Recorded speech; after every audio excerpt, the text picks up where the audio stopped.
프랑스의 철학자 파스칼은 말했습니다. 세상에는 세 종류의 사람이 있다. 첫째, 하나님을 찾고 만난 사람. 둘째, 하나님을 찾았으나 만나지 못한 사람. 셋째, 하나님을 찾지도 않고 만나지도 못한 사람. 첫 번째 사람은 합리적이고 행복하다. 두 번째 사람은 합리적이나 불행하다. 세 번째 사람은 비합리적이고 불행하다. 자, 여러분, 이게 무슨 뜻일까요? 하나님을 찾는 것은 합리적인 일이고 하나님을 만나는 일은 행복한 일이라는 겁니다. 문제는 하나님을 찾았는데 만날 수 없는 경우죠. 자, 하나님을 찾았는데 만나지 못하는 이유가 뭘까요? 실제적인 하나님을 찾지 않고 내가 상상하는, 내가 원하는 하나님을 만나려고 했기 때문입니다. 여러분, 인간이 말이죠, 열심히 찾아서 하나님을 만날 수 있을까요? 없을까요? 내 힘으로 하나님을 찾아 만날 수 있어요? 없어요? 없어요. 왜냐하면 나는 이 땅에 있고 하나님은 저 높은 하늘에 계시기 때문에. 그런데 중요한 것은 내가 하나님을 찾을 때 하나님이 나를 만나주는 거죠.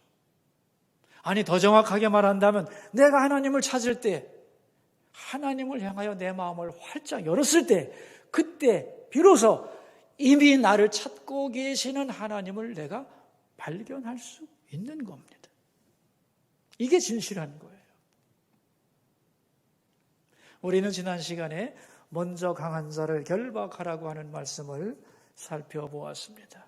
귀신 들려서 눈 멀고 말 못하는 병자를 예수님이 고쳐주자 많은 사람들이 기뻐했습니다.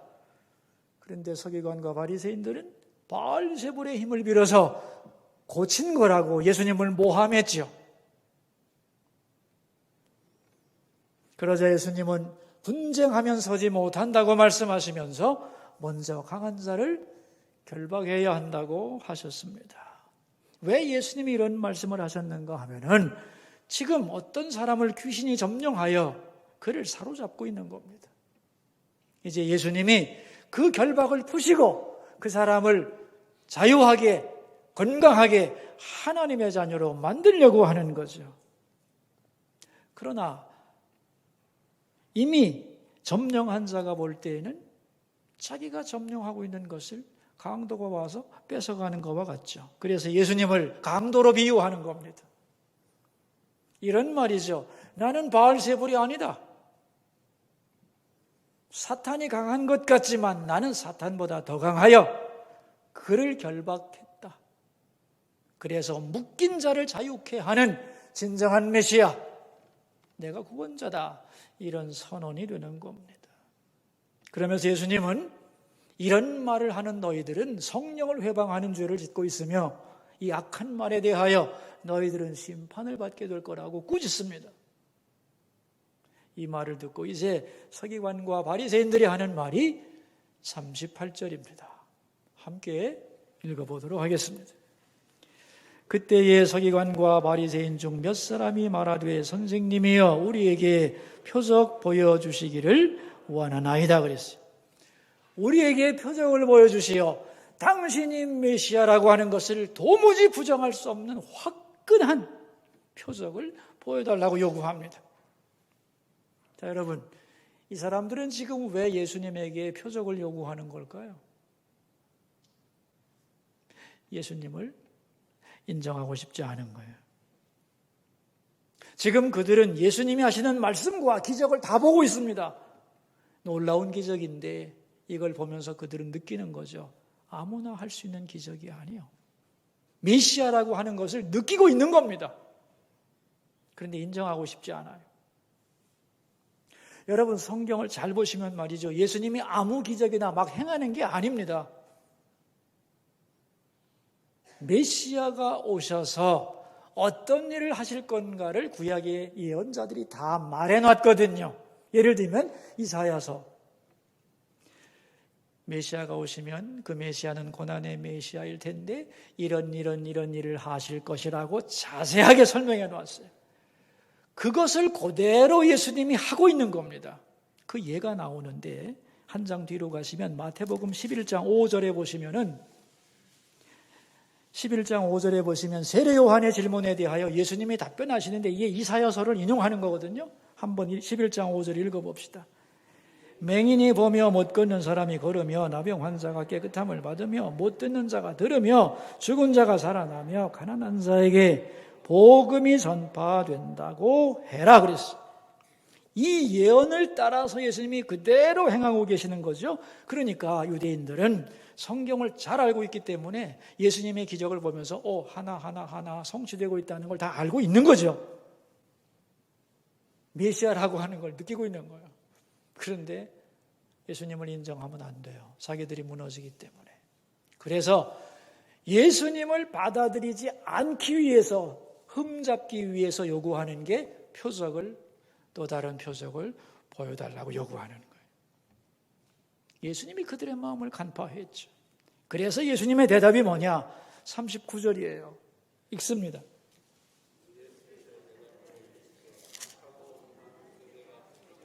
선지자 요나의 표적밖에는 보일 표적이 없느니라. 악하고 음란한 세대라고 돌려 말하죠.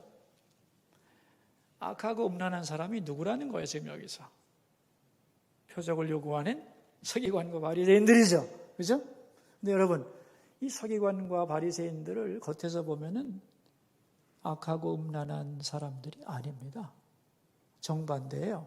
선하고 경건한 사람들이에요. 근데 왜 그들을 악하고 음란하다고 하느냐? 이 말은 영적인 의미예요. 하나님과의 관계에서 보는 말이에요. 도덕적인 판단이 아니고 하나님과의 신앙적 관점에서 악하고 음란하다는 말입니다. 자, 그럼 악하다는 말은 뭐냐 하면은, 여러분, 이 악이라고 하는 것은 죄가 쌓이면 악이 되는데 이 죄에도 레벨이 있습니다. 등급이 있습니다. 맨 밑에 죄가 뭐냐 하면은 죄를 짓는 죄. 맨 밑에 죄입니다. 이거보다 좀 센 죄가 뭔지 아세요? 그 죄를 반복하는 죄. 이거보다 더 센 죄는 그 죄를 지으면서도 정당화하는 죄예요. 자기들이 믿지 않으면서 아이고 믿음이 없어 죄송합니다 이러면 좋을 텐데, 자기들이 안 믿는 이유를 은폐하면서 그 원인을 예수님께 돌리기 위한 것이 뭐냐? 표적을 보여달라는 거거든. 내가 안 믿는 것이 아닙니다. 나는 믿으려고 하는데요. 증거가 부족해요. 당신이 바알세불의 능력을 빌어서 하지 않았다는 증거를 확실히 보여주시면 내가 믿겠소. 그런 뜻이에요. 다시 말하면 이미도 증거를 풍성히 주었는데도 거부하면서 또 다른 증거 내놓으라고 다그치는 이 자세가 악하다는 거예요. 또한 음란하다는 말은 뭐냐? 여러분, 음란이 뭐예요? 진짜 사랑의 대상 두고 다른 거 사랑하는 거죠. 당신을 사랑해 입으로는 말하면서도 뒤로 또 다른 사람을 사랑하면 그게 음란한 거죠. 그러니까 신앙적으로 말하면 무슨 말이냐? 하나님, 저는 하나님을 믿습니다. 하나님을 사랑합니다. 저는 하나님 말씀대로 살 거예요. 이렇게 말하면서도 실제로는 하나님도 안 믿고 하나님을 사랑하지도 않고 하나님 말씀에 순종하지도 않는 것. 그게 음란한 것이에요. 그러니까 악하고 음란하다는 개념을 정확하게 잡아야 됩니다. 증거가 넘치도록 많은데도 거부하면서 또 증거를 요구하면서 입만 열면 하나님을 말하지만은 실제로는 하나님의 뜻을 따르지 않고 지멋대로 살아가는 신앙인, 이것이 바로 악하고 음란하다는 뜻이에요. 그런데 이런 사람에게는 보여줄 표적이 없다는 거예요. 이 말은 예수님이 내가 너에게는 표적을 안 보여주겠다 그런 뜻이 아닙니다. 그런 마음을 가지고 있다면 내가 어떤 표적을 보여줘도 표적을 표적으로 받아들이지 않을 테니까 이제 너희들은 더 이상의 표적은 볼 수가 없을 거다. 그런 심판의 말씀인 거예요. 자, 여러분, 이제 표적 얘기가 나왔으니까 한번 물어봅시다. 하나님은 우리에게 얼마만큼의 표적을 보여주실까요? 내가 원하는 만큼 언제나 원하는 표적을 다 보여주시나요? 그래요, 안 그래요? 아닙니다. 하나님은 표적을 낭비하지 않아요.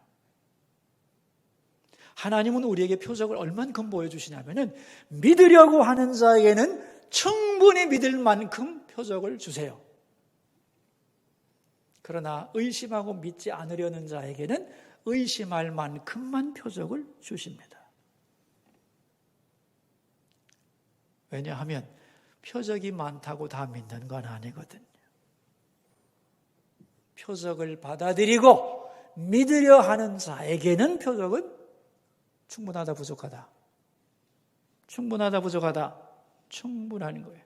여러분의 일생만 놓고 생각해 보세요. 내가 지금까지 이 나이 먹도록 살아오면서 나를 향한 하나님의 은혜와 사랑과 그 함께하심의 표적은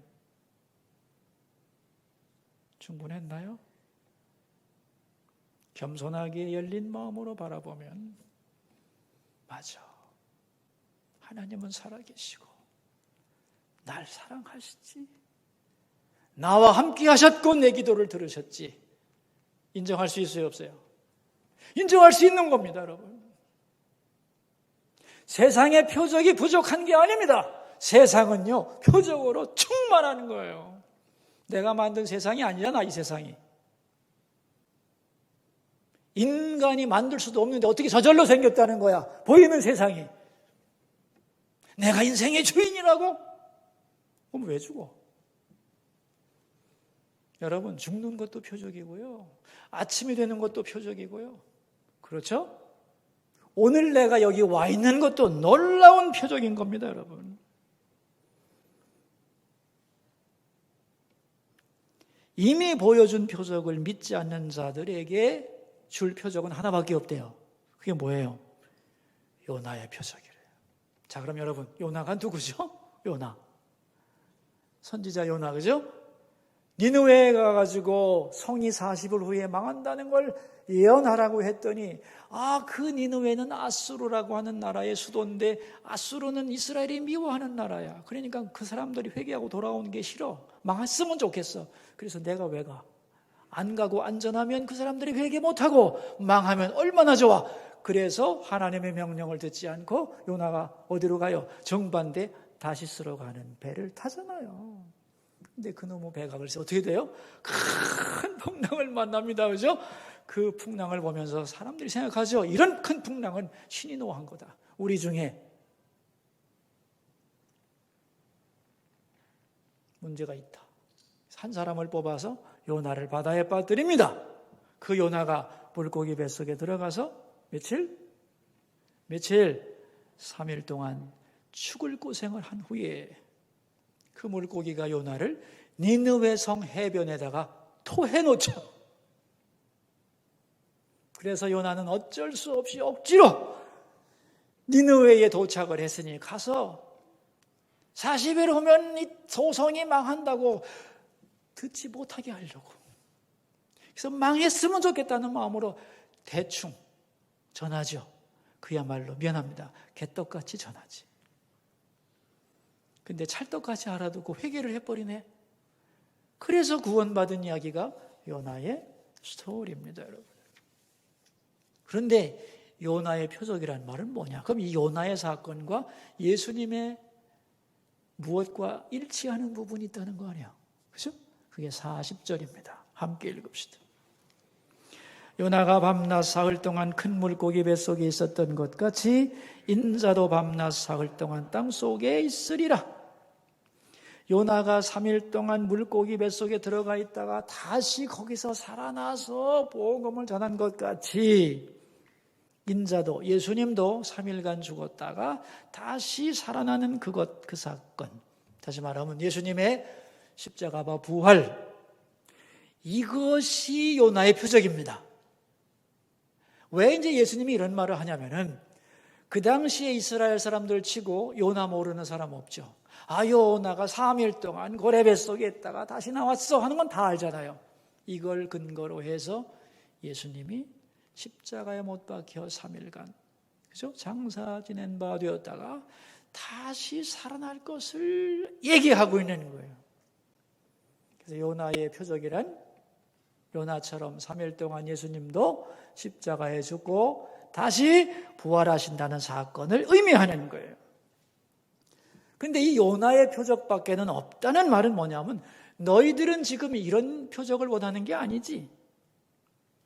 이스라엘 사람들이 요구하는 표적과는 다른 표적을 내가 보여주겠다는 거예요. 지금 이스라엘 사람들이 원하는 표적이 뭐냐?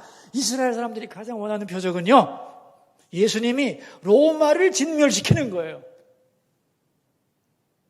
하늘에서 천군 천사가 와가지고 원수들을 물리치고 자기들의 소원을 이루어주고 부자 되게 해주고 이것을 표적이라고 생각하고 요구했는데 예수님은 그건 진짜 표적이 아니라는 거예요. 왜? 그걸 통해서 구원받을 수는 없잖아요. 표적 중에 진짜 표적이 있는데 가장 완벽한 표적은 내가 십자가에 죽었다가 부활하는 거예요. 이것이야말로 요나의 표적이며 가장 완전한 표적이라는 거예요. 그런데 여러분, 유대인들에게 있어서 십자가는 뭐냐? 죄인이 죽는 거예요.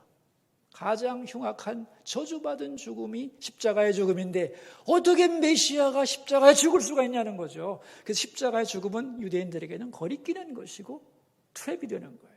함정이라는 말이죠. 근데 너희들이 원하는 그 표적과는 정반대의 가장 원하지 않는 방향으로 내가 메시아임을 증명하겠다는 겁니다. 그러니까 여러분, 유대인들에게는 이게 기분 좋은 얘기예요, 나쁜 얘기예요? 예?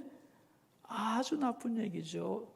메시아가 십자가에 죽을 수가 없는 거예요, 그들의 개념으로는. 그런데 내가 십자가에 죽고 부활하는 것이 내가 진정한 메시아됨의 표적이라는 거예요. 그러니까 여러분, 가장 큰 기적이란 뭐냐 하면은 예수님이 말씀하는 기적은 예수님의 십자가와 죽음이 가장 큰 표적인데 이건 유대인만이 아니고요. 우리들도 예수님에게 가장 원하지 않는 표적이 이거예요. 예를 들면 이런 말을 여러분 많이 했을 거예요. 하나님이 살아계신 것과 나를 사랑하는 것을 표적을 보여주세요. 많이 얘기했죠. 그죠? 근데 여러분이 원하는 방향으로 주지를 않고 응답을 예수님이 결국 제시하는 건 뭐냐면 십자가예요. 내가 너를 이만큼 사랑한다.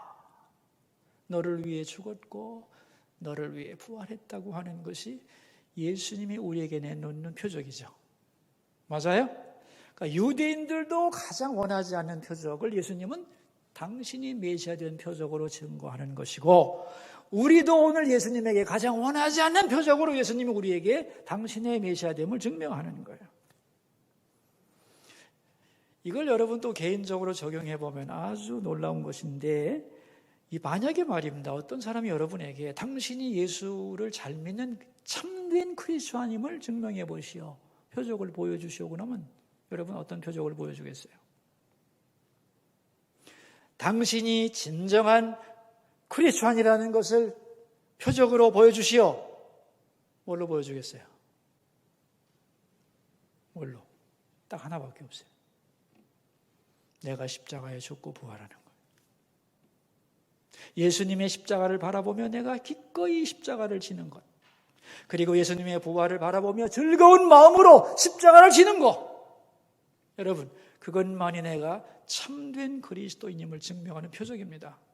아멘입니까? 그러니까 이 표적은 뭐냐 하면 내가 제일 원하지 않는 표적이죠. 자기가 죽고 싶은 사람이 어디 있어요? 그러나 그 표적만이 결국은 가장 완전한 내가 그리스도인이라는 것을 증명하는 표적이 되는 거예요. 그렇다면 예수님의 십자가와 부활이 가장 크고 위대한 표적이라면 다른 표적들은 뭐냐? 수많은 우리가 경험하는 표적들은 뭐냐? 결국은 완전한 표적, 진정한 표적을 믿게 하기 위한 수단에 불과한 거예요. 아멘입니까? 여러분 지금까지 살아오면서 많은 은혜도 받으시고 표적 경험했죠? 놀라운 사건도 경험했는데 그거의 완성이 뭐예요? 예수님의 십자가와 부활을 믿는 거예요. 그러니까 이런 의미에서 기적 중에 최고의 기적은 뭐냐? 뭐예요? 내가 예수 믿는 거예요. 이것보다 더 놀라운 기적은 세상에 있다 없다? 없는 겁니다, 여러분. 한 사람이 평생을 통하여 많은 기적과 표적을 보겠지만 그 사람이 돌이켜 예수 믿는 것보다 더 큰 기적은 없는 거예요. 자, 예수님은 이제 이렇게 말씀하신 후에 이 악하고 음란한 세대가 심판을 받게 될 건데 핑계거리가 없다는 거예요. 그 말이 41절과 2절인데 같이 한번 읽어봅시다. 심판 때에 니느웨 사람들이 일어나 이 세대 사람을 정죄하리니 이는 그들이 요나의 전도를 듣고 회개하였음이거니와 요나보다 더 큰 이가 여기 있으며 심판 때에 남방 여왕이 일어나 이 세대 사람을 정죄하리니 이는 그가 솔로몬의 지혜로운 말을 들으려고 땅 끝에서 왔음이거니와 솔로몬보다 더 큰 이가 여기 있느니라 그랬어. 심판날이 되면 니느웨 사람들이 너희를 심판할 거다. 왜? 우리는 요나 선지자가 설교 같지도 않은 설교를 했는데 정성이라고는 하나도 없는 그런 설교를 듣고도 회개했는데 너희들은 요나보다 크신 분, 예수님이 직접 기적을 보여주고 말씀하셨는데 그걸 안 믿었어. 너희들은 심판받아 마땅해. 그럴 거라는 거예요. 또한 남방 여왕이 등장하죠. 이 남방 여왕은 스바 여왕을 말합니다. 스바 여왕이 인생에 문제가 있었는데 지혜로운 왕 솔로몬이 지혜롭다고 하는 말을 듣고 멀리서부터 그 지혜를 들으려고 왔죠. 와서 그걸 배우고 돌아갔어요. 그 마지막 날에 스바 여왕이 너희들을 심판하리라. 나는 인생의 작은 문제를 풀기 위하여 먼 길을 왔다는 거예요. 왕인데도 불구하고 바빠. 그리고 체면도 내려놓고 그 인간 솔로몬의 지혜를 들으려고 왔는데 너희들은 솔로몬보다 더 큰 지혜의 극치인 예수 그리스도 그분의 말씀을 듣고 기적을 보면서도 거부했으니까 심판받아 마땅하라는 말이에요. 자, 이게 무슨 말이냐면 여러분, 이제 우리가 언젠가 하나님 앞에 서게 될 텐데 그 마지막 날에 하나님 앞에서 증거가 부족해서 하나님을 믿지 못했어요. 표정만 확실했다면 믿을 수 있었을 텐데 라고 말할 수 있다 없다? 있다 없다? 없다는 거예요. 절대로. 왜냐하면 세상에 나보다 더 믿을 수 없는 상황, 더 희미한 표적을 가지고도 믿은 사람들이 부지기수야. 그런데 너는 예수님의 복음을 들었고 말씀을 듣고 감동받고 그러면서도 표적이 부족해서 못 믿었다. 변명이 된다 안 된다? 안 된다는 얘기입니다. 그러면서 예수님은 마지막으로 이 시대를 향하여 경고합니다. 표적 중에 마지막 표적인 예수 그리스도를 거부한 사람은 어떻게 될 것인가? 43절에서 45절입니다. 읽겠습니다. 더러운 귀신이 사람에게서 나갔을 때에 물 없는 곳으로 다니며 쉬기를 구하되 쉴 곳을 얻지 못하고 이에 이르되 내가 낳은 내 집으로 돌아가리라 하고 와보니 그 집이 비고 청소되고 수리되었거늘 이에 가서 저보다 더 악한 귀신 7을 데리고 들어가서 구하니 그 사람의 나중 형편이 전보다 더욱 심하게 되었느니라. 이 악한 세대가 또한 이렇게 되리라. 여러분, 한 사람이 귀신 들렸다가 낫죠? 그죠? 그러니까 이 사람은 표적을 본 거예요, 안 본 거예요? 봤어요, 안 봤어요? 봤죠? 예수님이 귀신 쫓아내 준 거 아닙니까? 표적을 보았습니다. 그래서 이제 귀신이 그 사람을 떠났는데 그 귀신이 어디 가서 쉴까 하고 다 찾아봤는데 쉴 곳이 없어. 그래서 옛집이 그리워. 와보니 옛집이 어떻게 됐대요? 3가지. 비어있고 청소되고 수리까지 되어 있는 거야. 오, 좋아 하고 귀신이 딱 들어와서 7 귀신 데리고 와가지고 거기서 진을 치고 살았다. 그래서 이 사람의 나중 형편이 처음보다 더 나쁘게 되었다. 이것이 악하고 음란한 세대의 미래다 그랬어요. 이해가 되세요, 여러분? 이 말이. 자, 여러분, 우리의 마음에 누가 계셔야 해요? 예? 예수님이 계셔야 되는데, 그래야 마귀들이 우리 속으로 들어왔다가 하고 놀라 도망갈 텐데, 예수님이 계시구나 하고 기겁을 하고 주랭랑을 칠 텐데 우리 마음이 텅 비어 있는 거야. 왜 텅 비어 있을까요? 우리 마음이 예수님을 거부했으니까. 그런데 그 텅 빈 마음은 가장 위험하다는 거야. 그러니까 뭐 기적을 체험하고 뭐 오래 믿었고 뭐 성경을 잘 알고 다 소용없는 겁니다. 우리 마음에 예수님이 없으면 그 마음은 귀신의 놀이터가 되는 거예요. 그러니까 우리 마음은 둘 중에 하나입니다. 예수님이 거하시는 공간이 되든지 귀신의 놀이터가 되든지. 선택은 각자가 하는 거예요.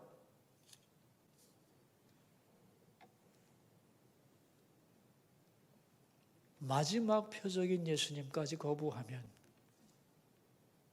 이렇게 된다는 거예요.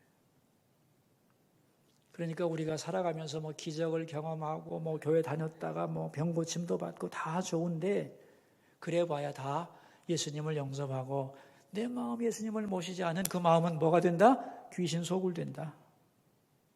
다 필요 없다는 거예요.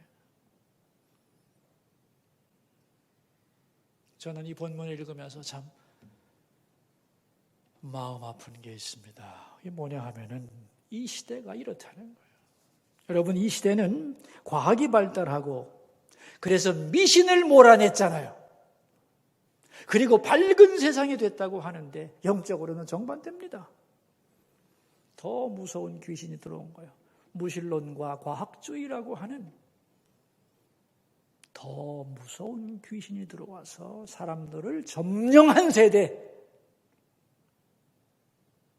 그런 세대라는 거예요. 전문 용어로는 블랙 디몬은 쫓겨난 것 같은데 더 고차원적인 화이트 디몬들이 들어와서 우글거리는 심령, 이게 악하고 음란한 세대의 사람들의 영혼의 상태다, 그런 말입니다, 여러분. 그래서 우리는 오늘 본문 속에서 예수님의 경고를 들어야 됩니다. 첫째, 이 세대는 어떻다? 이 세대는 어떻다? 악하고 음란한 세대다. 두 번째, 그러므로 이 악하고 음란한 세대를 본받지 말고 마음을 활짝 열고 내게 주신 은혜와 표적을 받아들여야 된다. 그리고 예수님을 주인으로 모셔야 된다. 우리 모두 악하고 음란한 세대를 살아가지만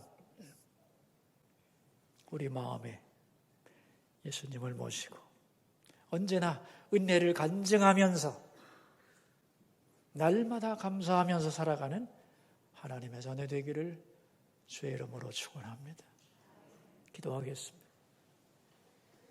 우리 들은 말씀을 생각하면서 두 가지 제목을 가지고 하나님께로 나갑시다. 첫 번째 기도 제목입니다. 악하고 음란한 세대 속에서 물들지 말고 우리에게 주신 표적을 기뻐하면서 주님을 가슴에 모시고 살아가는 믿음의 사람 되게 하소서. 우리 함께 기도합시다. 사랑하는 하나님 아버지, 오늘 주님은 서기관과 바리새인들에게 표적을 보여달라고 졸라대는 그들에게 악하고 음란한 세대라고 말씀하면서 요나의 표적 외에는 보여줄 표적이 없다고 했습니다.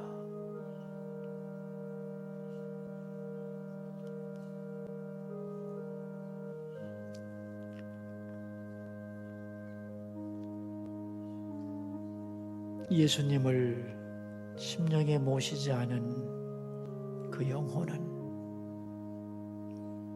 아무리 많은 것을 경험하고 깨닫고 안다 할지라도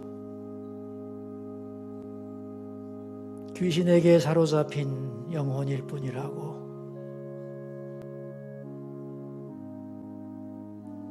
기적 중에 최고의 기적은 예수님 믿는 거라고, 마음속에 예수님 모시고 살아가는 행복한 사람들이라고 주님은 말씀하셨습니다. 주여 돌이켜보니 은혜 아닌 것이 없사오며 한평생을 통하여 경험한 표적은 많고도 풍성하다는 것을 고백합니다. 예수님을 주인으로 모시고 살아가는 우리 한 사람 한 사람 될 수 있도록 복내려 주옵소서. 두 번째 기도 제목입니다. 태신자 작정에 우리 모두 동참하게 하시고 우리가 올려드린 이름을 기억하사 그들을 흉악의 결박에서 풀어내주시고 그들이 예수님께 돌아오는 최고의 기적을 경험할 수 있게 해 주옵소서. 또한 오늘 저녁에는 교회 학교 주간 예배가 있습니다. 수서교회 모든 교사들에게 하나님 기름 부어 주옵소서, 축복해 주소서 기도하겠습니다. 아버지 하나님, 우리는 지난주에 태신자 작정을 하였습니다. 우리를 통해 구원받기 원하는 그 이름들을 올려드렸사오니 아직 비참한 분들 마저 동참하게 하시고 우리가 올려드린 그 이름을 기억하사 그들을 결박에서 풀어내주시며 그들이 예수님께 돌아오는 최고의 기적을 경험할 수 있게 도와주소서. 오늘 저녁에는 교회 학교 주간 예배가 있으니 수소의 교사들을 축복하사 그들에게 기름 부어주시고 위로를 더해 주옵소서.